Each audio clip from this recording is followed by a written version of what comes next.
Assalomu alaykum. Yana bugun hurmatli obunachilar, ko'chamizni, elatimimizni, o'zi G'azovatni trenddagi bolalar gapdi. Marojxonamizga kechki 12dan o'tgan bo'lishini qaramay, hammasi gapdi yana. Yana Sanatbek ukamiz yana. Nechik marojlar yaxshimi ekan?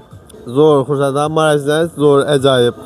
Bola Toshkentda Yandexdan kelib o'tdim, marajni izlayman. Bu jo'ralarimiz Toshkentdan. Bundan so'rang. Marajning vaziyatini bundan so'rang. Toshkentda yekkan bor. Toshkentdan keldi bu xursandang marajni izlaymanda. Bundan so'rang. Yanına o'tamiz hozir yana. Toshkentdan Yandexchi bolamiz yana. Ishlar yaxshimi? Assalomu alaykum. Yaxshimisiz? Ya zo'r ekan, yana yarasha arziydi. Toshkentdan yanaga yarashami? Ava arziydi. Normalmi? Zo'r, ajoyib. Neden chiqatirsalar? Shu kechki 12lardan o'tib nishab, tashvishdan gatirmasalar. San'at jo'ramiz o'qisi kelmabdi, bir marajni yaldab olib keldi bizlar. San'at jo'rani, taqsini. Ha, bo'ldi. Bu bolani o'sha danamaydi, bola neli bola bu?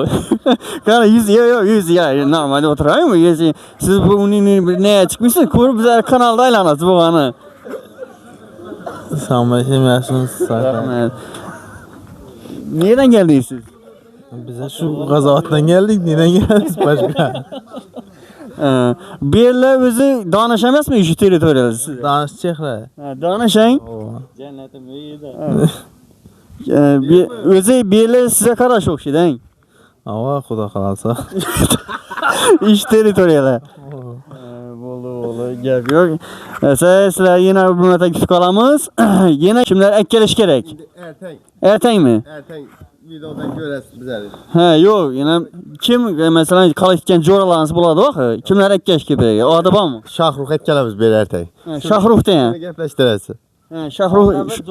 Avda bilib topib Ona adı kim edi? Ona adı? Nasir. Ona gaplamadi.